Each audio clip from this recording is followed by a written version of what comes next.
എല്ലാവർക്കും നമസ്കാരം. ടർബോ കുടുംബത്തിൻ്റെ സ്വാഗതം പേഴ്സണലി നേരുകയാണ്. നമ്മുടെ പ്രസ് മീറ്റ് ആരംഭിക്കുകയാണ്. ഇതൊക്കെയാണ് ജോസേട്ടായുടെ നാട്ടിലെയും ജോസേട്ടായുടെ സിനിമയിലെയൊക്കെ പ്രധാനപ്പെട്ട ആളുകൾ. അപ്പോൾ അറ്റത്തുനിന്ന് ആളുകൾ ഓരോരുത്തരോടും സംസാരിച്ചോളും, അവരെ സ്വയം പരിചയപ്പെടുത്തും. അതിനുശേഷം നമുക്ക് പെട്ടെന്ന് ചോദ്യങ്ങളിലേക്ക് കടക്കാം. എൻ്റെ പേര് ക്രിസ്റ്റോ ആണ്, മ്യൂസിക് ഡയറക്ടറാണ് ഈ പടത്തിൻ്റെ.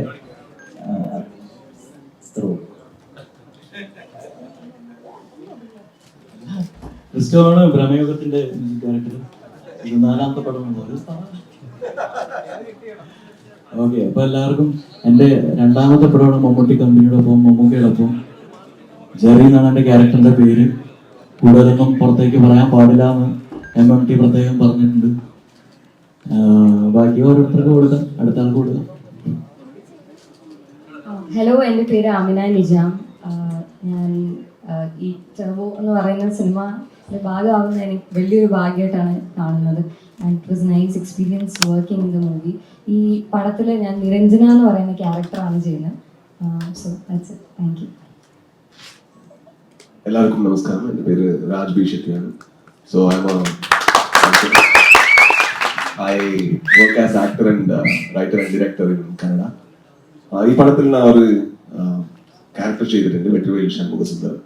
സോ ഒരു നെഗറ്റീവ് ക്യാരക്ടറാണ്. ഇതിക്ക് to execute this character, I think the whole team, including megastar Mammootty sir and the director, were so cooperative and helpful. I'll be very thankful to the audience of Kerala and to the response they are giving to the trailer and to the character. Thank you. നമസ്കാരം. മിഥുൻ മാനുവൽ തോമസ്, തിരക്കഥാകൃത്താണ്. വൈശാഖിൻ്റെ ഉടനായിട്ട് സിനിമയാണ്, നമുക്കൊരു ഉടനായിട്ട് സിനിമയാണ്. 23-ാം തീയതി പടം റിലീസാണ്. എല്ലാവരും തിയേറ്ററിൽ എത്തണം, കാണുന്നു. ജോസേട്ടായിൻ്റെ കേൾക്കുന്നില്ലേ? എല്ലാവരും 23-ാം തീയതി തിയേറ്ററിൽ എത്തണം, കാണണം. ജോസേട്ടായും സംഘവും 23-ാം തീയതി എത്തുകയാണ്. നമസ്കാരം, ഞാൻ മമ്മൂട്ടി. ഈ പടത്തിൽ ഈ ജോസേട്ടായിട്ടാണ് വിളിക്കുന്നത്. മമ്മൂട്ടി കമ്പനിയുടെ 5ാമത്തെ പടത്തിലാണ് ഞാൻ വിളിക്കുന്നത്. ഈ പടത്തിൽ ഇവിടെ എല്ലാവരുടെയും എനിക്ക് കിട്ടിയ അവസരം ഞാൻ സന്തോഷവും. ഈ പടം 23-ാം തീയതിയാണ് റിലീസ് ചെയ്യുന്നതെന്നാണ് പറഞ്ഞത്. എല്ലാവരും കാണണം. സന്തോഷം. നമസ്കാരം, എൻ്റെ പേര് വൈശാഖൻ എന്നാണ്.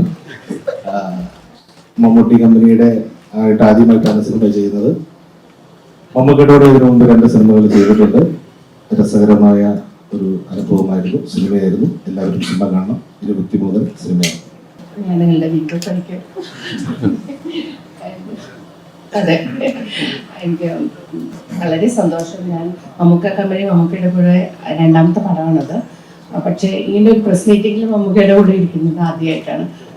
ഇങ്ങനൊരു ടീമിൻ്റെ കൂടെ ഇപ്പോൾ ഇരിക്കുന്നത് ഇതെനിക്ക് വളരെ പ്രൗഡായിട്ട് തോന്നുന്നു. പിന്നെ എല്ലാവരും വന്ന് സിനിമ കാണണം, അനുഗ്രഹിക്കണം. 23-ാം തീയതി റിലീസ്. നന്ദി. നമസ്കാരം, എൻ്റെ പേര് അഞ്ജന ജയപ്രകാശനാണ്. ടർബോയിൽ ഞാൻ ഇന്ദുലേഖ എന്ന് പറയുന്ന ക്യാരക്ടറാണ് ചെയ്തിരിക്കുന്നത്. ഇവരെല്ലാവരുടെയും കൂടെ ഞാൻ ആദ്യമായിട്ടാണ് വർക്ക് ചെയ്യുന്നത്. മമ്മൂട്ടി കമ്പനിയുടെ കൂടെ, മമ്മൂക്കയുടെ കൂടെ, വൈശാഖ് സാറിൻ്റെ കൂടെ, മിഥുൻ ചേട്ടൻ്റെ കൂടെ, എല്ലാവരുടെയും കൂടെ ആദ്യമായിട്ടാണ് വർക്ക് ചെയ്തിരിക്കുന്നത്. 23rd പടം റിലീസാണ്. Very excited. എല്ലാവരും പോയി പടം കാണാം. Thank you. നമസ്കാരം, ഞാൻ നിരഞ്ജനാണ്. ടർബോ എന്ന് പറഞ്ഞ ഇത്രയും വലിയൊരു സിനിമയുടെ ചെറിയ ഭാഗമാവാൻ കഴിഞ്ഞതിൽ ഒരുപാട് സന്തോഷം. എൻ്റെ ക്യാരക്ടറിൻ്റെ പേര് സിത്താര എന്നാണ്. 23-ാം തീയതിയാണ് റിലീസ്. എല്ലാവരും പടം പോയി കാണാം.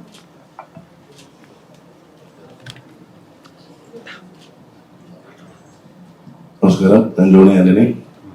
ഞാൻ മമ്മൂട്ടി കമ്പനിയുടെ സിനിമയിൽ ആദ്യമായിട്ടാണ് അഭിനയിക്കുന്നത്. ഞാൻ 4 സിനിമ നമുക്ക് വെച്ച് സംവിധാനം ചെയ്തിട്ടുണ്ട്. അതിന് പകരമായി എനിക്ക് 40 സിനിമ അഭിനയിക്കാൻ പറഞ്ഞിരിക്കുന്നത്. അപ്പം തുടങ്ങിയിട്ടേ ഉള്ളൂ. എന്തായാലും വളരെ നല്ല രസകരമായ അനുഭവമായിരുന്നു. വൈശാഖ്, മിഥുൻ എല്ലാവരും ഉണ്ടായിരുന്നു. പിന്നെ മമ്മൂക്കയുടെ വരവ് അറിയിക്കുന്ന ഒരു കഥാപാത്രമാണ്. അപേക്ഷ ചെയ്യാൻ പറ്റിയ ഒരു അഭിമാനമായിട്ട് തോന്നുന്നു. ജോസിന്റെ വരവ് അറിയിക്കുന്ന കഥാപാത്രമാണ്. അപ്പോൾ ഒത്തിരി സന്തോഷം. പടത്തെ 23-ാം തീയതി കാണുക, ഒരു വലിയ വിജയമാക്കി തരിക. നന്ദി. നമസ്കാരം, ഞാൻ സമദ്. മമ്മൂക്ക അവസരം തന്നതുകൊണ്ട് മമ്മൂക്കയുടെ 10ാമത്തെ സിനിമ ഓവർസീസ് ചെയ്യാൻ കഴിഞ്ഞ ആളാണ് ഞാൻ. ഒത്തിരി സന്തോഷം. Thank you.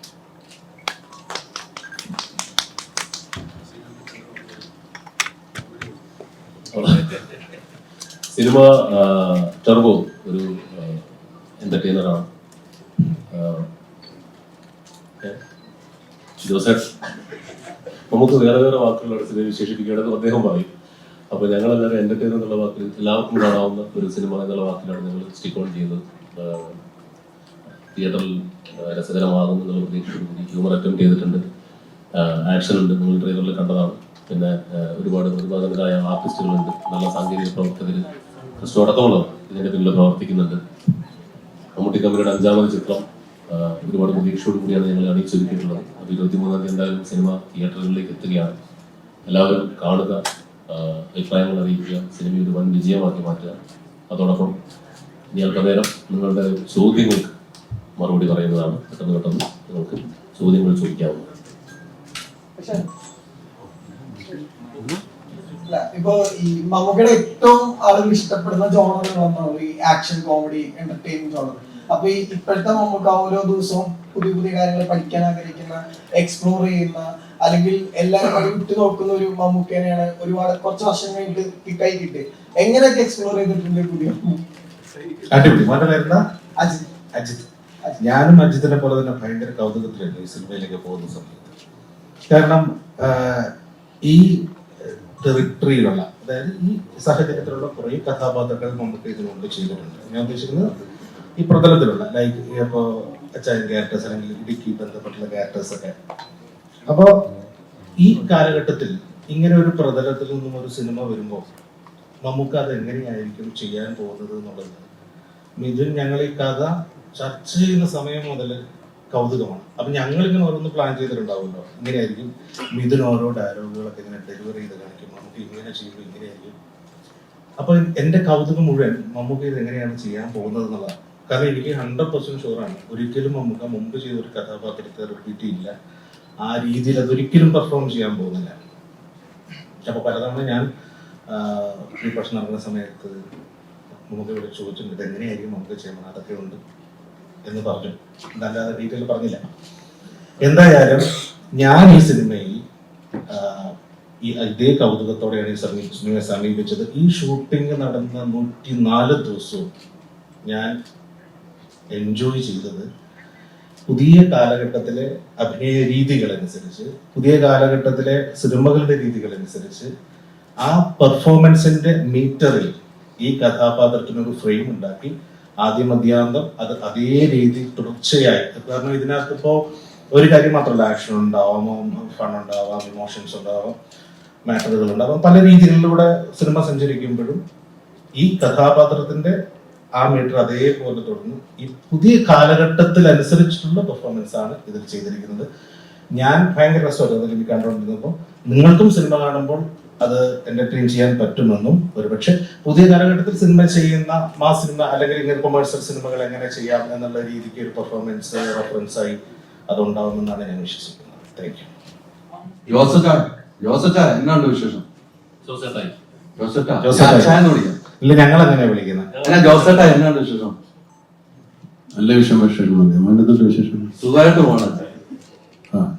എനിക്ക് തോന്നുന്നു 104 ദിവസം ഷൂട്ട് ചെയ്ത കഥ വന്നപ്പോ ഇന്നലത്തെ ഒരു ഇന്റർവ്യൂല് പറയുന്നുണ്ടായി മമ്മൂക്ക അതിൽ ഏറ്റവും കൂടുതൽ ആക്ഷന് വേണ്ടി ദിവസങ്ങൾ മാറ്റിവെച്ചു, ചേസിങ്ങിന് വേണ്ടി. അപ്പൊ ഞങ്ങൾ പ്രതീക്ഷിക്കുന്ന മാസാണെന്ന് ഞങ്ങൾ പറഞ്ഞു. മമ്മൂക്ക പറയും മാസ് അല്ല എന്ന് പറയും, മമ്മൂക്ക ക്ലാസ് അല്ല എന്ന് പറയും. ഞങ്ങൾ ഏത് രീതിക്കാണ് ഞങ്ങൾ മൊത്തം ഏറ്റെടുക്കാൻ തീരുമാനിക്കുകയാണ്. തീർന്നില്ല പ്രശ്നം, ഏറ്റെടുക്കുക. ഞാൻ നിങ്ങളെ ഏറ്റെടുത്ത് കഴിഞ്ഞാൽ എനിക്ക് സമാധാനമായി. നിങ്ങൾ ഏറ്റെടുത്തിരിക്കുന്നു അറിഞ്ഞതിൽ വളരെ സന്തോഷം. അപ്പൊ പോവാം. എങ്കിലും ആ കഥ ഈ കഥാപാത്രം സിനിമയായാലും കഥാപാത്രം എന്നൊക്കെ പറഞ്ഞ് ഇദ്ദേഹം പറഞ്ഞ പോലെ ഒന്നും ഇത് വലിയ ട്രിക്കൊന്നുമില്ല.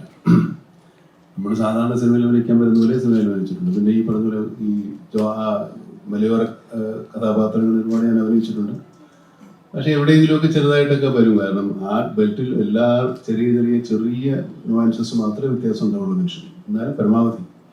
പിന്നെ നമ്മുടെ കഥ പ്രധാനമായിട്ട് നടക്കുന്നത് കേരളത്തിലല്ല, ഭൂരിഭാഗവും തമിഴ്നാട്ടിലാണ്. പിന്നെ മറ്റുള്ളവരുടെ ആരും ആ ഭാഷ പറയുന്നില്ല. അതുകൊണ്ട് അങ്ങനെ ഒരു സ്ലാങ്ങിന് ഒരു വലിയ പ്രാധാന്യം പിടിക്കേണ്ട. ഈ ക്യാരക്ടർ ജോസേട്ടായിയുടെ ക്യാരക്ടർ മാത്രമേ ഉള്ളൂ നമ്മൾ ഈ ഭാഗത്ത് കാണുന്നുള്ളൂ. ബാക്കിയുള്ളവരൊക്കെ തമിഴ്നാട്ടുകാരും എൻ്റെ ഇവരൊക്കെയാണ്. അപ്പോൾ അതുകൊണ്ട് ആ പ്രശ്നങ്ങളൊന്നുമില്ല. പിന്നെ തമാശ എന്ന് പറയാൻ പറ്റും, എന്താ പറയുക, ഹ്യൂമർ അവിടെ എവിടെയൊക്കെ വന്നു പോകുന്നു. കാരണം അതിനൊന്നും നേരമില്ല ഈ സിനിമയ്ക്ക്. തമാശ പറഞ്ഞല്ല, മനുഷ്യന്റെ തലയിൽ തീ പിടിച്ച് നിൽക്കുമ്പോൾ തമാശ പറയാൻ സമയം ഉണ്ടാവില്ല. അങ്ങനെയാണ് കഥാപാത്രത്തിന്റെ അവസ്ഥ. ജോസഫ് എടുത്തിയാട്ടക്കാരനായതുകൊണ്ട് പറ്റിപ്പോകുന്ന അങ്ങനെ ഒത്തിരി നമുക്കൊക്കെ പറ്റിയിട്ടുണ്ടാവുമല്ലോ. തീർച്ചയായിട്ടും അങ്ങനെ എടുത്തിയാട്ടം കൊണ്ട് അബദ്ധമായാൽ അത് തലേന്ന് പോകില്ല, അത് വലിച്ചെറിഞ്ഞാലും പോകുക. അതിങ്ങനെ അള്ളു പിടിച്ചിരിക്കുന്നവരെ പിടിച്ച് ജോസിനെ ഒരു വഴിക്കാക്കുന്നതാണ് ഈ സിനിമയുടെ കഥ. ബാക്കി കഥ ഞാൻ പറഞ്ഞാൽ നിങ്ങൾ സിനിമ കാണാൻ ഇൻട്രസ്റ്റ് ഉണ്ടാകാത്തത് ഉണ്ടെന്ന് തോന്നുന്നത് പോലെ അതുകൊണ്ടാണ് ഞാൻ മതി. അത് കൃത്യമാണ്. അച്ഛാ, ഈ കഴിഞ്ഞ ദിവസം ഈ ഇന്റർവ്യൂ തന്നെ പറയുന്നുണ്ട്, ആദ്യമായിട്ട് കഥ പറയാൻ പോയപ്പോൾ നിങ്ങൾക്ക് കഥ അറിയാവുന്ന ചോദിച്ചൊരു സംഭവം മമ്മൂക്കാൻ ഇന്നലെ ഓർമ്മ വരുന്നുണ്ട്. ആ ഞാനൊരു സ്ക്രിപ്റ്റ് റൈറ്ററാണ്. ആര് പറഞ്ഞാലോന്ന് ചോദിച്ചത് നമ്മളിവിടെയൊക്കെ പറയുന്ന അത്രയും പറഞ്ഞു. അതുകൊണ്ട് നന്നായില്ലേ? തീർച്ചയായിട്ടും തീർച്ചയായും. രണ്ടാമത്തെ സിനിമയായില്ലേ? അല്ല, ഒരുപാട് സിനിമ കഴിഞ്ഞു. മമ്മൂക്കാടോടെ രണ്ടാമത്തെ സിനിമ. ഈ ടെറൈനിൽ തന്നെ ഒരു ആക്ഷൻ കോമഡി ജോണറിൽ നമുക്ക് പല സിനിമകളും ചെയ്തിട്ടുണ്ട്, നമ്മളൊക്കെ ആസ്വദിച്ചിട്ടുള്ള കാര്യമാണ്. അപ്പോഴേക്കും വീണ്ടും അതേ ഇപ്പൊ ഒരു അച്ചായനായിട്ടുള്ള ഒരു ക്യാരക്ടർ ചെയ്യാൻ നേരത്ത് മുമ്പ് ചെയ്ത ക്യാരക്ടറിനെ റീവിസിറ്റ് ചെയ്യുകയും കൂടെ ചെയ്യണമല്ലോ. അപ്പൊ എന്നിട്ടായിരിക്കണം ഒരു ക്യാരക്ടർ സെറ്റ് ചെയ്യുക. അപ്പൊ അതിനെ എങ്ങനെയായിരുന്നു നോക്കി കണ്ടത്?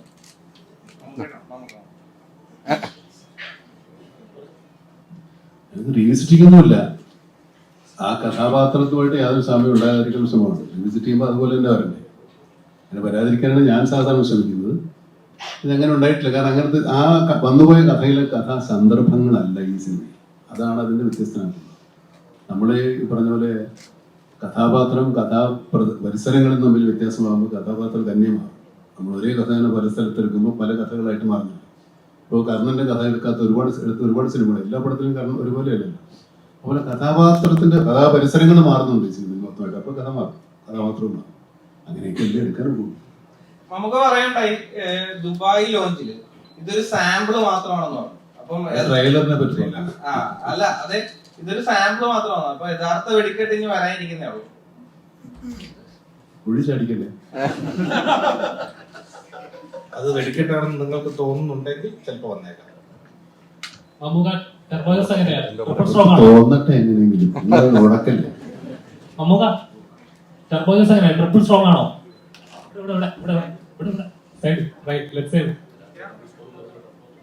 അങ്ങനെ അതായത് ഡയറക്ടർ പറയട്ടെ. ഞാൻ സ്ട്രോങ് ആണ്, ഡബിൾ സ്ട്രോങ് ആണ്, ട്രിപ്പിൾ സ്ട്രോങ് ആണോ? നിങ്ങളെ സിനിമ കണ്ടിട്ട് തീരുമാനിച്ചാൽ മതി. ഇതെന്താ സംഭവം എന്ന് വെച്ച് കഴിഞ്ഞാൽ ആ കഥയുടെ അല്ലെങ്കിൽ ആ സിനിമയുടെ സ്വഭാവത്തിനനുസരിച്ച് പരമാവധി ശ്രമിച്ചിട്ടുണ്ട് എല്ലാവരും. പ്രത്യേകിച്ചും നമുക്ക് ഒരുപാട് എഫേർട്ട് ഇട്ട് ചെയ്തിരിക്കുന്ന സിനിമയാണ്. നിങ്ങൾക്ക് സന്തോഷമുണ്ടാകാനും നിങ്ങൾക്ക് ആനന്ദമുണ്ടാകാൻ വേണ്ടി തന്നെയാണ് അദ്ദേഹം അത്രയും കഷ്ടപ്പെട്ടിരുന്നത്. നിങ്ങൾ കാണും, അത് നിങ്ങൾ തീരുമാനിക്കും. നമുക്ക് പടത്തിൽ നിന്ന് കിട്ടാൻ പോകുന്ന ഒരു മെസ്സേജ് എന്തായിരിക്കും? ഇപ്പോ മുൻകൂട്ടി പറയുവാണെങ്കിൽ എനിക്കത് ചോദിക്കാമോ എന്ന് അറിയില്ല.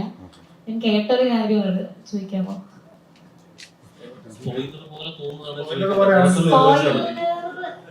അങ്ങനെ വേണേ പറയാം. എന്നുവെച്ചാൽ ഒരു സ്കാമിനെ കുറിച്ചൊക്കെ ഞാൻ കേട്ടിട്ടുണ്ട്. അപ്പൊ അതിന് വേണ്ടിയിട്ട് ആൾക്കാർക്ക് കൊടുക്കുന്ന ഒരു മെസ്സേജും മുന്നറിയിപ്പും നമുക്ക് കിട്ടാൻ അത് സിനിമയിലൂടെ പോകുന്നതാണ്. അതിപ്പോ അതൊരു വളരെ പോസ്റ്റഡ് പറയുന്നില്ല. ഞാൻ തന്നെ പറഞ്ഞിട്ടുണ്ട് സ്കാമുണ്ടെന്ന്.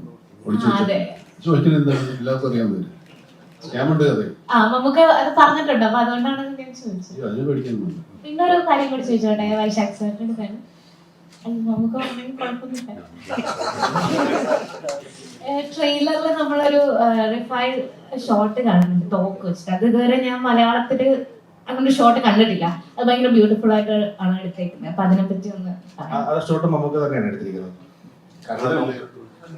അല്ല, ആ ഷോട്ട് നമുക്ക് എടുക്കാൻ പറ്റില്ല. അത് റിഗ് ചെയ്തിട്ട് ഒരു സ്റ്റിക്കിൽ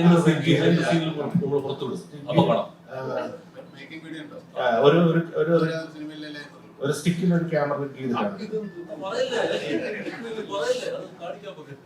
ശരി, കാണിച്ചു തരും കേട്ടോ.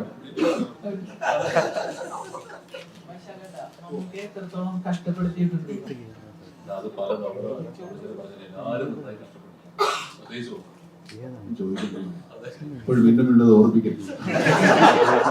മലയാള ഫിലിമിൽ ഒരു ഡയലോഗ് ഉണ്ട്, അവന്റെ ഇടി എന്ന് പറഞ്ഞാൽ ഒരു 1.5 കിൻഡല് വരുന്നു.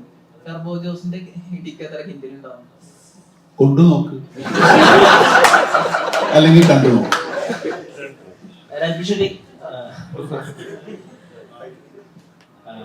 മമ്മൂക്ക എന്ന് പറയുന്ന ആക്ടറിനെ നമ്മള് ഇപ്പൊ പല ആളുകളും മമ്മൂക്കയുടെ ചില അച്ചായൻ കഥാപാത്രങ്ങൾ ഇപ്പൊ ബാക്കിയുള്ളവരെ അങ്ങനത്തെ ക്യാരക്ടേഴ്സ് ചെയ്യുമ്പോൾ മമ്മൂക്കയുടെ അങ്ങനത്തെ ക്യാരക്ടേഴ്സിനെ പോയിട്ട് പഠിക്കുകയും അതിനൊരു മീറ്ററാക്കി വെക്കുകയും ചെയ്യുന്ന അതാണ് ക്യാരക്ടേഴ്സിനുള്ള ഒരു ഐക്കോണിക് ഫീച്ചർ മലയാളത്തിൽ. ഇപ്പൊ കോട്ടയം എന്ന് പറയുന്ന പോലത്തെ ഒരു ക്യാരക്ടറിനെ നമ്മൾ അങ്ങനെ പിന്നെ ആരും സൃഷ്ടിച്ചു കാണിക്കുക. സോ മമ്മൂക്കയുടെ കൂടെ ഓപ്പോസിറ്റ് അത് പെർഫോം ചെയ്ത് കാണിക്കുക.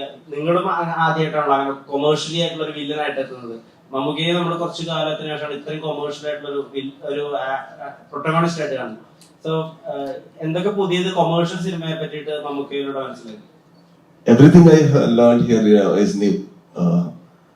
നമ്മുടെ വൈശാഖ് സാറുടെ techniques or the way Midun has written or for example the first day I went I was a little scared because of the language. എനിക്ക് മലയാളം അറിയോ, പക്ഷെ അവരുടെ മുമ്പ് സംസാരിക്കുമ്പോൾ കുറച്ചും കൂടി ബുദ്ധിമുട്ടുണ്ട്. അപ്പോ എനിക്ക് കുറച്ചും കൂടി ഇന്റിമിഡേറ്റ് ആയി. അവരുടെ ഡയലോഗ് ഫ്ലോ കുറച്ചും കൂടി മാറി. Then he said the same dialogue in his flow. The moment he said, I was like, why did I think in this way? Then I was so comfortable because I knew that he is not judging me, and and the unfortunate thing was he didn't have dialogue. He had to look at me. That was much more scary. I feel like a dialogue. He's just looking at me. I need to tell him, and I'm like, okay. But the moment he gave me the flow, I could actually hold on to the scene. So then I knew that there is a lot to learn in the commercial space that bridge cinema makers or indie filmmakers need to learn. The way they write, the way they approach Vishnu Sharma's camera angle, the way Sir performed, or Vaishak, how he ideated the scene and everything. That I think I really say it's a film school to me. But they paid me the fees, that's all. Mammukka Hitler എന്നുള്ള സിനിമയിലെ action സീനുകളിൽ Mammukka എല്ലാ action സീനുകളും ഇടത് കൈ കൊണ്ടാണ് initiate ചെയ്തിട്ടുള്ളത്. ആ cinema കണ്ടാൽ അറിയാം. മമ്മൂക്ക അത് എഫേർട്ട് എടുത്തിട്ട് എല്ലാം ആക്ഷൻ തുടങ്ങുന്നത് ഇടത് കൈ കൊണ്ടാണ്. അപ്പൊ അങ്ങനെ ഒരു കൊമേഴ്ഷ്യൽ ആയ സിനിമയിൽ അങ്ങനെ ഒരു ചെറിയ എഫേർട്ട് അല്ലെങ്കിൽ അങ്ങനെ ഒരു എഫേർട്ട് എടുക്കേണ്ട കാര്യമില്ല ആക്ച്വലി. പക്ഷെ ആ ഒരു വ്യത്യസ്തത നമുക്ക് കാണാം. അപ്പൊ വൈശാഖ് ചേട്ടനോടും മമ്മൂക്കയോടാണ്. അതുപോലെ ഇപ്പൊ 104 ദിവസത്തിൽ ഏകദേശം 70% സമയവും ആക്ഷനും സ്റ്റണ്ടിന് വേണ്ടിയിട്ടാണ് മാറ്റി വെച്ചിട്ടുള്ളത്. അങ്ങനെ മമ്മൂക്കയുടെ ഭാഗത്ത് നിന്ന് കണ്ട ഇനിഷ്യേറ്റീവ്സ് ഒക്കെ ഒന്ന് പറഞ്ഞു.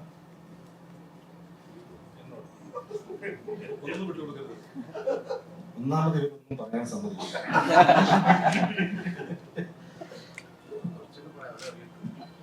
ഈ നമ്മൾ ഈ നിങ്ങളുടെ ഫോട്ടോസ് ശ്രദ്ധിച്ചിട്ടാണെന്നറിയില്ല, ടർബോയുടെ നമ്മുടെ ഫസ്റ്റ് സ്ക്രീനാണത്. അത് തന്നെ നമ്മൾ ലെഫ്റ്റ് ഹാൻഡാണ് ഉപയോഗിച്ചത്. അപ്പൊ നമ്മൾ ഇതിനകത്ത് ടർബോ പഞ്ച് എന്ന് പറഞ്ഞൊരു പഞ്ച് ഡിസൈൻ ചെയ്തിട്ടുണ്ട്. അപ്പൊ അത് ലെഫ്റ്റ് ഹാൻഡ് പഞ്ചാണ്. പഞ്ചിന്റെ സ്ട്രെങ്ത് കൂടുതൽ. നമുക്ക് എന്നോട് പറഞ്ഞിരുന്നു അടിയോടി സിനിമ തരാമെന്ന്. വാക്ക് പാലിച്ചിട്ടുണ്ട്.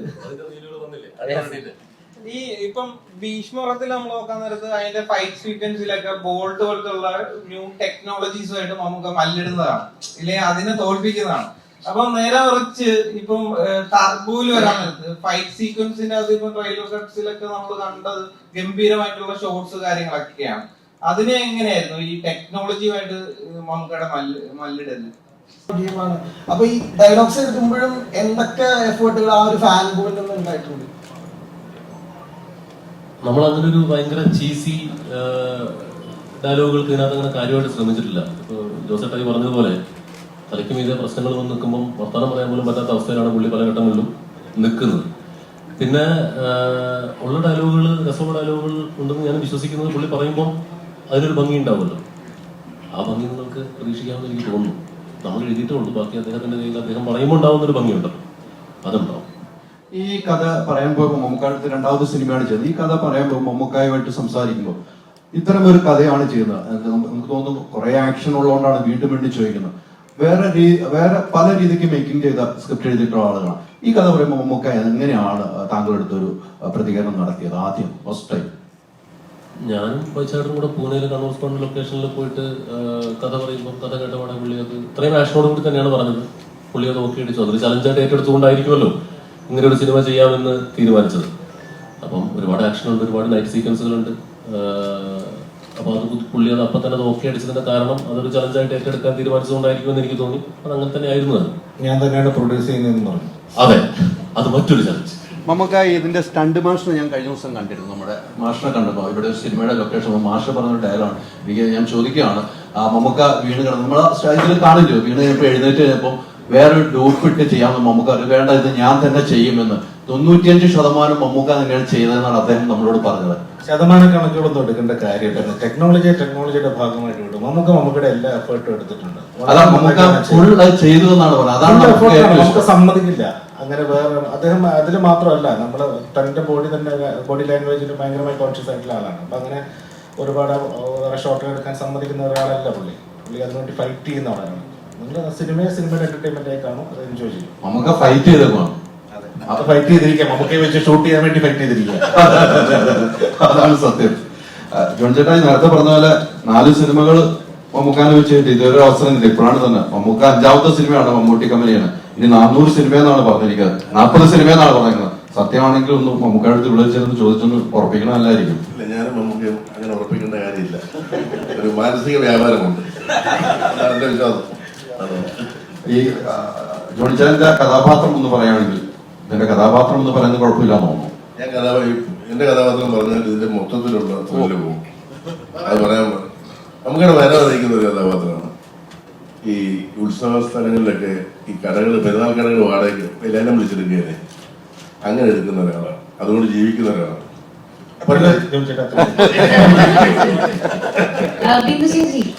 ബിന്ദുശേഷിനെ നമ്മള് ലാസ്റ്റ് ആയിട്ട് എന്റെ ഓർമ്മയില് റോഷാക്കിലാണ് മമ്മൂക്കയുടെ ഒരു ഓപ്പോസിറ്റ് നിന്ന് കണ്ടേക്കുന്നത്. അപ്പൊ ടെർബോയില് എങ്ങനെയായിരിക്കും? സംസാരിക്കുന്നതിന് മുമ്പ് ഒരു സെക്കൻഡ്, ഞങ്ങൾ ഒരുപാട് കഷ്ടപ്പെട്ട ഒരു കാസ്റ്റിംഗ് ആയിരുന്നു കേട്ടോ. അപ്പൊ അത് നിങ്ങൾക്ക് ഇഷ്ടപ്പെടും. അതെ, ചേച്ചി പറഞ്ഞു. അതെ, റോഷാക്കിലെ വ്യത്യസ്തമാണ്, ഓപ്പോസിറ്റ് ആണ്. പക്ഷെ ഇപ്പൊ മമ്മൂക്കയുടെ അടുത്ത് തന്നെയാണ്. ചേച്ചി ഇപ്പൊ സായി ചേട്ടൻ പണ്ടൊരു ഇന്റർവ്യൂല് പറഞ്ഞിട്ടുണ്ട്, എനിക്ക് നേരിട്ട് വിളിക്കാൻ പറ്റില്ല മമ്മൂക്കനെ, അങ്ങ് വാടാ ഒന്നും പറയാൻ പറ്റില്ല. അപ്പൊ മമ്മൂക്കയുടെ അച്ഛനാവാൻ പറ്റുന്നുണ്ടോ രാജമാണിക്യത്തിലൊക്കെ, അതൊരു സൗകര്യമാണ്. അതുപോലത്തെ സൗകര്യം ആസ്വദിച്ചിട്ടുണ്ടോ ടെർബോയില്? തീർച്ചയായിട്ടും. അത് ടെർബോ മാത്രമല്ല,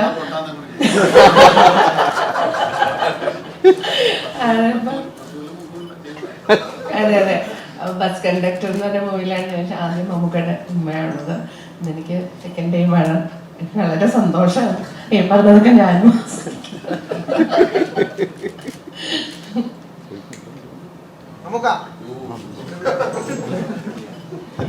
മമ്മൂട്ടി കമ്പനി പ്രൊഡ്യൂസ് ചെയ്യുന്ന ആദ്യത്തെ ഔട്ട് ആൻഡ് ഔട്ട് ഒരു ആക്ഷൻ പടമാണല്ലോ ടെർബോ. അപ്പോ അത് മിഥുൻ മാനുവൽ തോമസ് എന്ന വ്യക്തിയിലുള്ള വിശ്വാസമായിരുന്നു അതിലോട്ട്? ഞാൻ മിഥുൻ മാനുവൽ തോമസിനെയും വൈശാഖിനേക്കാൾ വിശ്വസിക്കുന്നതിനേക്കാൾ കൂടുതൽ നിങ്ങളെ വിശ്വസിച്ചിട്ടാണ്. അല്ലാതെ എനിക്ക് ഞങ്ങളൊക്കെ നിങ്ങളെ വിശ്വസിച്ച് വരുന്നത്. കാരണം ഇത് പ്രേക്ഷകർ സ്വീകരിക്കുമെന്നാണ് ഞാൻ ഉൾപ്പെടെയുള്ള എല്ലാ സിനിമാ പ്രവർത്തകരും വിചാരിക്കുന്നതും അങ്ങനെയാണ് അറിയിച്ചിരിക്കുന്നത്. ചിലരുടെയൊക്കെ ഊഹങ്ങളൊക്കെ തെറ്റിപ്പോവും, ചിലതൊക്കെ ശരിയാവും. എല്ലാവർക്കും എപ്പോഴും എല്ലാം ശരിയാവില്ല. ഇത് ശരിയാക്കണേ. ഇപ്പം നമുക്കറിയാം, മാസ് സിനിമകള് ഇല്ലെങ്കിൽ ആക്ഷൻ സിനിമകൾ എന്ന് പറയാൻ നേരത്തെ തന്നെ മലയാളികൾക്ക് ഓർമ്മ വരുന്ന ബിഗ് ബിയും ഭീഷ്മറും. അപ്പൊ അതിന്റെ അകത്ത് ബിഗ് ബിയില് ഗോപി സുന്ദർ ചെയ്ത് വെച്ചിരിക്കുന്ന സ്കോർ എന്ന് പറയുന്നത് യോ ബിഗ് ബി എന്നൊക്കെ പറഞ്ഞിട്ട് ഇന്നും വൈറലായിട്ടുള്ള ഒരു എന്താണ് സ്കോറാണ്. അത് കഴിഞ്ഞ് ഭീഷ്മറത്തില് സുഷിൻ ചെയ്ത് വെച്ചിരിക്കുന്ന ഒരു ലെയർ. അതിനുശേഷമാണ് നമുക്കവിടെ ടാർഗോയില് ട്വിസ്റ്റ് വരുന്നത്. അപ്പം ഈ പറഞ്ഞ പോലെ തിയേറ്ററിനെ പ്രകമ്പനം കൊള്ളിക്കാനുള്ള സാധനം ഉണ്ടോ?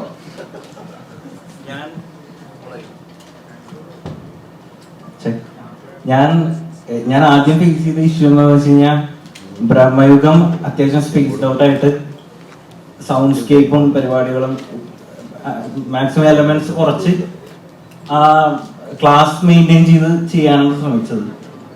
നേരെ എക്സ്ട്രീം അറ്റത്താണ് ഇപ്പുറത്ത് ടർബോ വന്നത്. അപ്പൊ ആദ്യം ഞാൻ വൈശാഖനോട് പറഞ്ഞു, ചേട്ടാ എനിക്ക് കുറച്ച് ടൈം തന്നെ, ഞാനിത് പ്രവേശത്തിൽ നിന്ന് ഇറങ്ങി ഇതിലോട്ട് കയറാനുള്ള ടൈം തന്നെ എന്ന് പറഞ്ഞു. പക്ഷെ ഗ്രാജുവലി ചെയ്തു വന്നു. പിന്നെ ഈ പറഞ്ഞ പോലെ മാസ് പരിപാടി തന്നെ ആയിട്ട് വന്നിട്ടുണ്ട്. പ്രകമ്പനം കൊള്ളിക്കൂന്നൊക്കെ കണ്ടു നോക്കിയിട്ട് പറ. ഇപ്പം ഭീഷ്മരത്തിൽ സിന്തൊക്കെ യൂസ് ചെയ്തിട്ടുള്ള ഒരു മെത്തേഡാണ്. ഇത് ഇലക്ട്രോണിക് പരിപാടികൾ ഉണ്ട്. എനിക്ക് കൂടുതലും ഇഷ്ടമുള്ള ജോണറാണ്. പിന്നെ സബ് സൈഡ് നമ്മൾ കുറച്ച് പെർക്കഷൻസ് ഒക്കെ റെക്കോർഡ് ചെയ്തായിരുന്നു സപ്തയില്. അപ്പൊ അങ്ങനത്തെ പരിപാടികളും ഉണ്ട്. മൊത്തത്തിൽ ഹൈബ്രിഡ് ആയിട്ടാണ് ചെയ്തേക്കുന്നത്. പ്രമേഹത്തിൽ ഒരു കൊടം വെച്ച് പുതിയ ടെക്നോളജി കണ്ടുപിടിച്ചെന്ന് എന്റെ ഇന്റർവ്യൂ. ഇതിൽ അങ്ങനെ പുതിയ ടെക്നോളജി ഇല്ല, പക്ഷെ കുറച്ച് പുതിയ സൗണ്ട്സ് ഇലക്ട്രോണിക്കലി നമ്മൾ ഉണ്ടാക്കിയെടുത്തിട്ടുണ്ട്. മറ്റേ മാനുവലി അല്ല, അല്ലാതെ ഡിജിറ്റലി. ഇതിലും പ്രമേഹത്തിൽ കൂടുതൽ മാനുവൽ ആയിട്ടാണ് ഉണ്ടാക്കിയെടുത്തിരുന്നത്. അതെ, പ്രമേഹത്തിൽ മറ്റേ പണിയായിരുന്നു. ഇതില് മറ്റേ ഫുൾ സിന്ധിലും ഇതിലൊക്കെ ആയിട്ട് കുറച്ച് സൗണ്ട്സ് ഉണ്ടാക്കിയിട്ടുണ്ട്. ഈ മമ്മൂക്കയുടെ സ്ലോ മോഷൻ ഷോട്ട്സിന് വേണ്ടിട്ട് RR ചെയ്യില്ലേ? അപ്പൊ ഈ ഫാൻ ബോയ് ഉണരുമോ?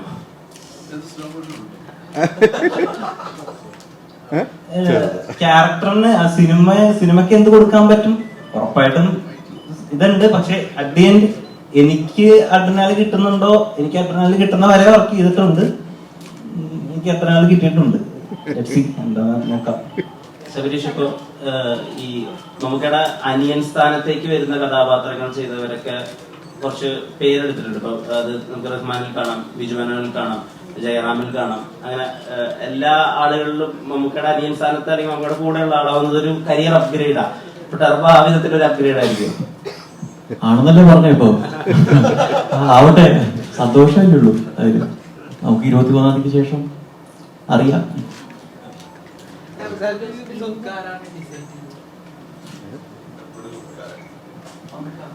എങ്ങനെ ടർബോ ജോസിന്റെ ലുക്കിലേക്ക് എത്തി? ഹെയർ കട്ടാണ് ഉദ്ദേശിച്ചത്.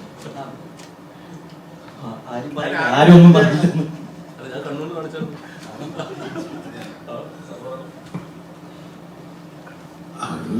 പ്രത്യേകത വേണ്ടതെന്ന് പേര് ചെയ്തതാണ്. അതിനുമ്പ് ഞാനൊരു വെക്കേഷന് വേണ്ടി ചെറുതായിട്ട് മുടി വെട്ടിയിരുന്നു. അപ്പോൾ കുറച്ച് ദിവസം ഷൂട്ടിങ് തുടങ്ങുന്നതിന് മുമ്പ് ചെറിയൊരു വെക്കേഷൻ ഉണ്ടായിരുന്നു. അപ്പോൾ മുടിയിലൊക്കെ ഒന്ന് പണം നോക്കിയതാണ്. അപ്പോൾ തിരക്കേടില്ലാന്ന് ഇവർ പറഞ്ഞു, അങ്ങനെ ഒത്തതാണ്. അല്ലാണ്ട് അതിനുവേണ്ടി ഒരു പരിപാടികളുണ്ടാകും ഇല്ലേ? പൂർവ്വം ചെയ്തിട്ടെന്ന് ചോദിച്ചതുകൊണ്ട് അങ്ങനെ മെയിൻറ്റെയിൻ ചെയ്തു. മുടി വെട്ടിക്കഴിഞ്ഞാൽ വളരെ കുറേ സമയം എടുക്കുമല്ലേ. അപ്പം അതിന് മുമ്പ് പടം തുടങ്ങണം. പിന്നെ ആ മുടി വെച്ചാൽ അഭിനയിച്ചു. പിന്നെ പടം തീരുന്നവരെ ആ മുടി വെട്ടി അങ്ങനെ ആയിക്കൊണ്ടിരുന്നു. അങ്ങനെയാണ് എൻ്റെ കഥ. പടത്തിനകത്ത് 2-3 ഷർട്ട് കൊണ്ടൊക്കെ ഉള്ളൂ. പിന്നെ ഡ്രസ്സിന്റെ കാര്യത്തിൽ വലിയ പ്രശ്നങ്ങളൊന്നുമില്ല. മമ്മൂക്ക വണ്ടികളെ ഒരുപാട് ഇഷ്ടപ്പെടുന്ന ഒരാളാണ് താങ്കൾ. ഇവിടുത്തെ വണ്ടികളെ ഒരുപാട് ഇഷ്ടപ്പെടുന്ന ഒരാളാണ് താങ്കൾ. ഈ സിനിമയിലെ ആക്ഷൻ സീനിലെ വണ്ടികൾ ട്രിപ്പിംഗ് ഒക്കെ താങ്കൾ തന്നെ ചെയ്തെന്ന് പറഞ്ഞായിരുന്നു. കുറെ വണ്ടികളുണ്ട്. വണ്ടികളൊക്കെ പഴയ വിലക്ക് വിറ്റോണ്ടിരിക്കുക. കുട്ടിച്ചു ചവിട്ടിയത്. ഈ സിനിമയിലെ ആക്ഷൻ സീനിലൊക്കെ മമ്മൂക്ക ഇന്നലെ പറഞ്ഞ ഇന്റർവ്യൂവിൽ പറഞ്ഞിട്ടുണ്ടായിരുന്നു. ആക്ഷൻ സീനിലെ ഡ്രിഫ്റ്റിംഗ് ഒക്കെ താങ്കൾ തന്നെ ചെയ്തത്. അത്രയും സേഫ് ആയിട്ടുള്ള സ്ഥലത്ത് ഡ്രിഫ്റ്റ് എന്തുമില്ല. കാരണം ആൾക്കാർ ചുറ്റും നമ്മൾ മാറി എല്ലാം സേഫ് ആക്കി കഴിഞ്ഞാൽ ഡ്രിഫ്റ്റ് ചെയ്യാൻ എളുപ്പമില്ലേ. അതൊരു സാഹസികതയൊന്നും അല്ല. നമുക്ക് എന്തെങ്കിലും പറ്റിയാൽ നമുക്കേ പറ്റുള്ളൂ. വേറെ ആർക്കും ഒന്നും പറ്റില്ല മാത്രമേ. ഇതുപോലെ ആക്ഷൻ അങ്ങനെ ഒരുപാട് ഡ്രിഫ്റ്റിംഗ് ഒന്നും ഇല്ല. ചെറിയ കാര്യങ്ങൾ ചെയ്യാൻ താല്പര്യമുണ്ടോ? അല്ല, അങ്ങനത്തെ പടങ്ങൾ ചോദിച്ചാൽ നടക്കാൻ മതി. ഇപ്പൊ റോട്ടിൽ എന്തോരം വണ്ടികളോ വലിയ പണിയുണ്ട്. ഇപ്പം ഒരു മമ്മൂട്ടി ചിത്രം ചെയ്യാൻ വേണ്ടി വയനാട്ടിൽ നിന്ന് ബസ് കയറിയ ആളാണെന്ന് പണ്ട് ആടിന്റെ ലോഞ്ചിന് പറഞ്ഞിട്ടുണ്ട്. ഇപ്പം ബേസിക്കലി ആ ഒരു നിറവേറ്റിയിരിക്കുകയാണ്.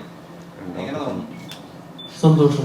ആഗ്രഹം നിറവേറ്റുമ്പോൾ തോന്നുന്നു സ്വാഭാവികമായ കലർപ്പില്ലാത്ത സന്തോഷം. ഒരു പടം ചെയ്യണമെന്ന് ആഗ്രഹം ഉണ്ടായിരുന്നുള്ളൂ. രണ്ടാമത്തെ പടത്തിൽ അദ്ദേഹത്തിന്റെ കൂടെ പ്രസ് മീറ്റിലിരിക്കുകയാണ്. ഒരുപാട് സന്തോഷം. പിന്നെ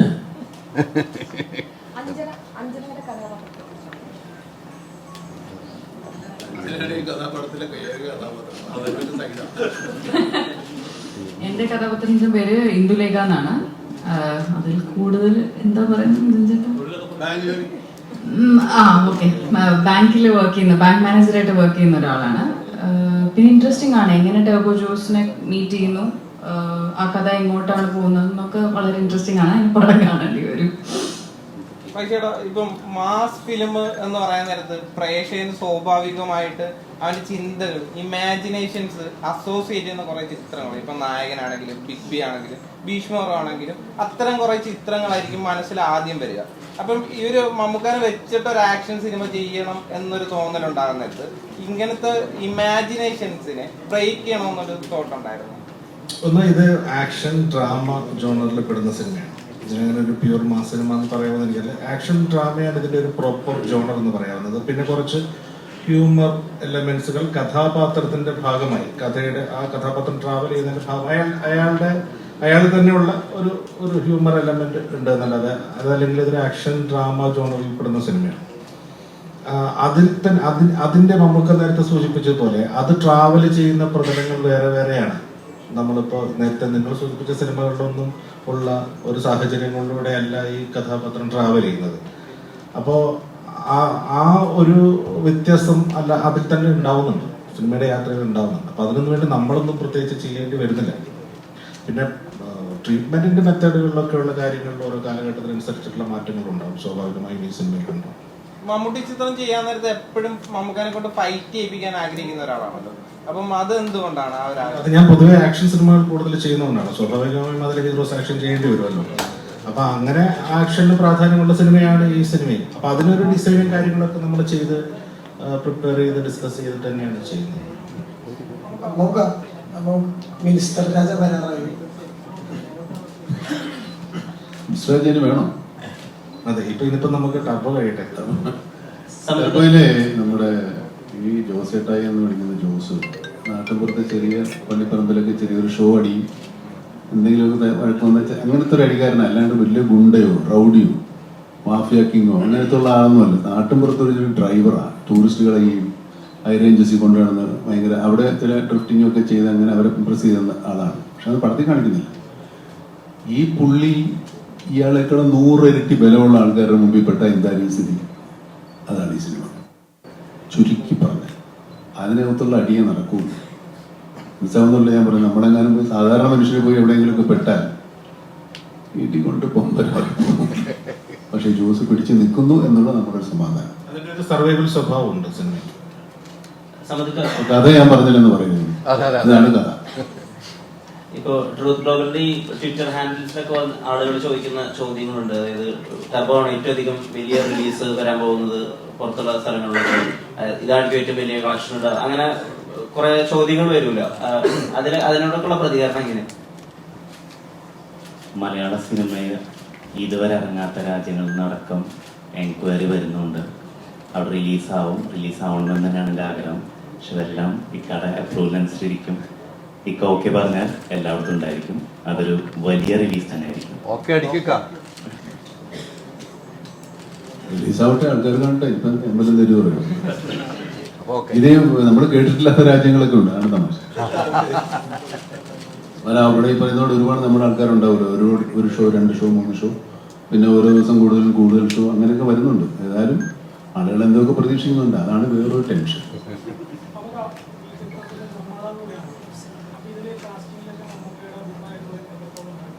മമ്മൂക്കയോട് ചോദിച്ചിട്ടാണ് എല്ലാ കാസ്റ്റിങ്ങും ചെയ്തിരിക്കുന്നത്. ഏത് സിനിമ ഞാൻ ചെയ്യുമ്പോഴും അതിന്റെ നിർമ്മാതാക്കളോട് ചോദിച്ചിട്ട് തന്നെയാണ് എല്ലാ കാസ്റ്റിങ്ങും ചെയ്യാറുള്ളത്. കാരണം അവരാണല്ലോ പൈസ കൊടുക്കേണ്ടത്. അവരോട് ചോദിക്കാതെ ഒരു കാസ്റ്റിംഗ് വെക്കാൻ പറ്റില്ല. ഇതിൽ കുറെ താരങ്ങൾ തമിഴ് പല ഭാഷകളിലുള്ള താരങ്ങൾ, അവരൊന്ന് പേരുകളൊന്ന് പറയുകയാണെങ്കിൽ. ഇതിനകത്ത് മേജർലി നമുക്കുള്ളത് ഇദ്ദേഹവും സുനിലുമാണ്. അദ്ദേഹത്തിൽ നിന്ന് വരാൻ പിന്നെ തമിഴ്നാട്ടിൽ നിന്നുള്ള നിങ്ങൾ കണ്ടിട്ടുള്ള ഒരുപാട് ആളുകൾ, ഒരുപാട് പേരുണ്ട്. പ്രൊഡ്യൂസർ എന്ന നിലയിൽ മമ്മൂക്ക ഇതിന്റെ പ്രൊഡ്യൂസർ, ആക്ടറുമാണ്. അപ്പൊ ആക്ടർ പ്രൊഡ്യൂസറിന് അടുത്ത് എങ്ങനെയാണ് ശമ്പളം പറഞ്ഞതെന്ന് പറഞ്ഞാൽ കൊള്ളായിരുന്നു. മമ്മൂക്ക കേട്ടിരുന്നോ? മമ്മൂക്കയാണ് ഈ സിനിമയുടെ പ്രൊഡ്യൂസർ, ആക്ടറുമാണ്. ആക്ടർ എങ്ങനെയാണ് ഈ പ്രൊഡ്യൂസറിന്റെ അടുത്ത് ശമ്പളം പറഞ്ഞതെന്ന് പറഞ്ഞാൽ കൊള്ളായിരുന്നു. ശമ്പളമൊക്കെ പറഞ്ഞിട്ടുണ്ട്, തരികയും ചെയ്യും. അന്നിലെ പിടിച്ചു വേണം, കൃത്യമായിട്ട് പറഞ്ഞിട്ടുണ്ട്. പിന്നെ വിട്ടുവീഴ്ച ചെയ്യുമോ? വിട്ടുവീഴ്ച ചെയ്യേണ്ട വരില്ല. അങ്ങനെ പരിപാടി ഉണ്ടെങ്കിൽ തന്നെ ഇവർ തരാതെ പറ്റിക്കലേ ഉണ്ടാവും. നമ്മൾ വിട്ടുവീഴ്ച അതെ, വിട്ടുവീഴ്ച ചെയ്താൽ അവര് അത് ശീലമാക്കും. പിന്നെ തരാതെ പറ്റിക്കാം, അതിനൊക്കെ ഉണ്ടാവും. ഇതൊരു റിയൽ ഇൻസിഡൻസ് ബേസ് ചെയ്ത കുറച്ച് കാര്യങ്ങൾ ഈ സിനിമയിൽ ഉണ്ടെന്ന് പറഞ്ഞിട്ടുണ്ടായിരുന്നു. ശരിക്കും അങ്ങനെ തന്നെ ആണോ? സ്കാമുമായി ബന്ധപ്പെട്ട് നമ്മൾ പറഞ്ഞ കാര്യങ്ങളാണ് അത് കാണാൻ നമുക്ക്. സ്കാമുമായി ബന്ധപ്പെട്ട് പിന്നെ ഒരാളുടെ ഒരു കുഞ്ഞു ഒരു ജീവിതത്തിൽ നടന്ന ഒരു റിയൽ ഇൻസിഡന്റിന്റെ ഒരു പീസും കൂടെ നമ്മൾ ഉൾപ്പെടുത്തിയിട്ടുണ്ട്. അങ്ങനെ 2 കാര്യങ്ങൾ ഇതിനകത്ത് ബന്ധപ്പെട്ടിരിക്കുന്നു. നമുക്ക് ഫഹദിന്റെ രാജമാണിക്യം കണ്ടിരുന്നു? നമുക്ക് ഫഹദിന്റെ രാജമാണിക്യം കണ്ടിരുന്നു. അപ്പൊ ഫഹദ് തന്നെ ഒരു പേഴ്സണൽ ഡിസ്കഷനിൽ പറയണ്ടായി, രാജമാണിക്യം ചട്ടമ്പിനാടൊക്കെയാണ് ഫഹദിന് അതിന്റെ അത് ഒരു റഫറൻസ് ആയതെന്ന് പറഞ്ഞിരുന്നു. നമുക്ക് കണ്ടിരുന്നു ആ ചിത്രം. എന്തായാലും വളരെ നന്നായിട്ടുണ്ട്. ഫഹദിന്റെ സ്റ്റൈല് തന്നെയാണ് നമ്മുടെ അത് പറയുന്നതൊക്കെ ഒരു കേട്ടസി, നമ്മളൊരു റെഫറൻസ് വെച്ചാൽ ഓക്കെ, പക്ഷെ അത് ഈസ് ഇൻഡിവിജ്വൽ പെർഫോമൻസ് ആണ്.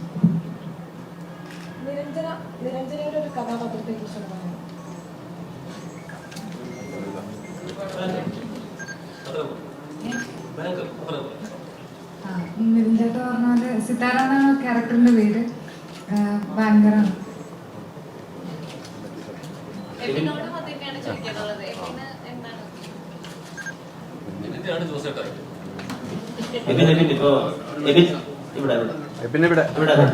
എബിന്റെ ജീവിതത്തിൽ ഒരുപാട് നല്ല മൊമെന്റ്സ് കൂടി ഉണ്ടായിരുന്ന സെറ്റാണല്ലോ ബർത്ത്ഡേ സെലിബ്രേഷൻ ഉൾപ്പെടെ. അപ്പൊ ഈ ടർബോന്റെ ഒരു ജേണി, മമ്മൂക്കയുടെ കൂടെ ഡയലോഗുകൾ കടിച്ചു നടക്കുന്ന ജേണി അല്ല, അത് 23 എന്തായാലും അറിയാലോ. പിന്നെ നിതിൻ ചേട്ടൻ പറഞ്ഞ പോലെ ജോസേട്ടായി എൻ്റെ കൂടെയാണ്, അതാണ്.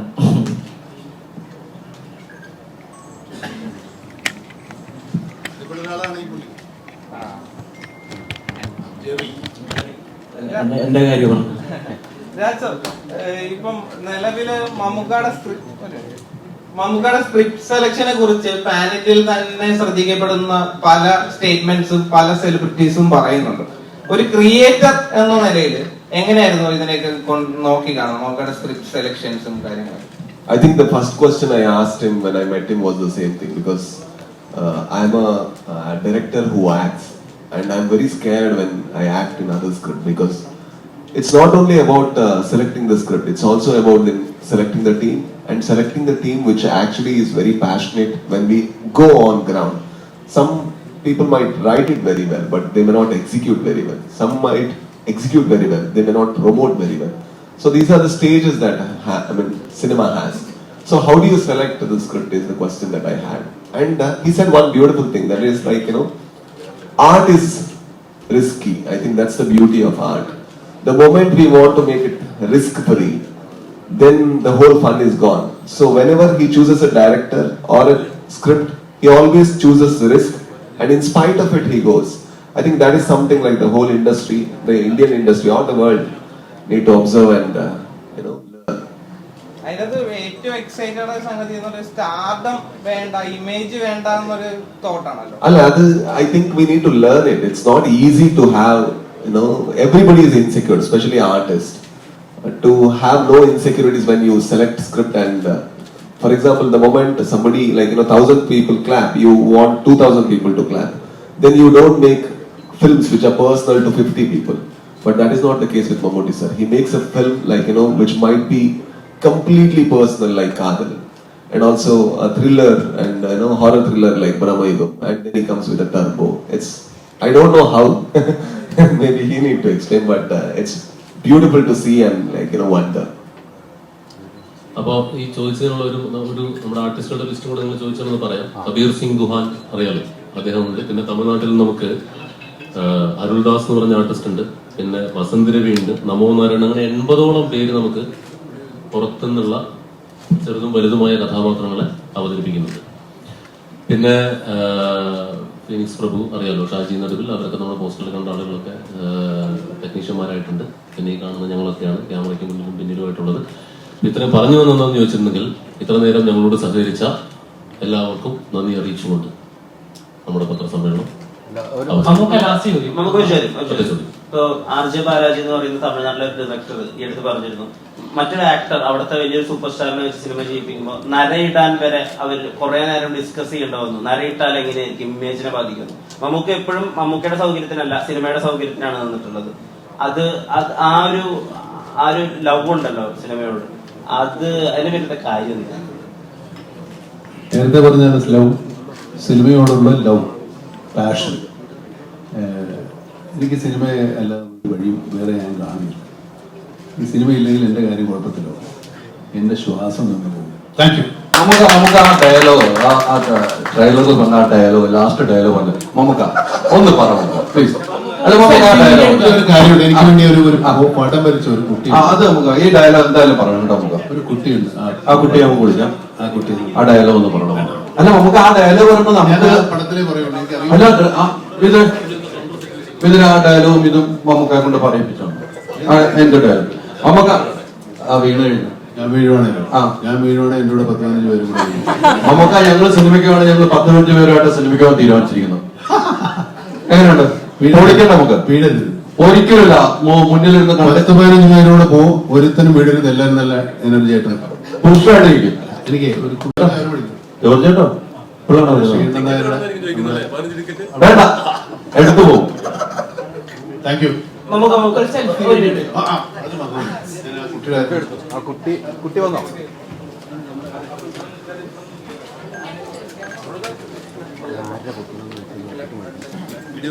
മോനെ ആ ഫോൺ അവിടെ ഷെയർ ചെയ്യണം.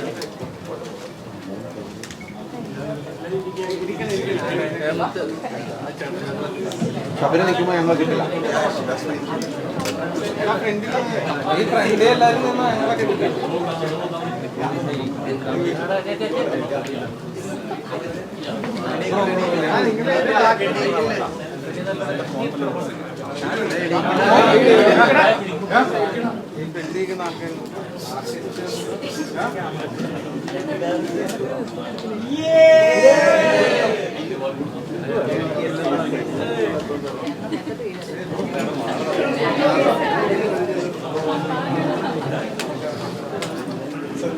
എന്റെ കയ്യിലേ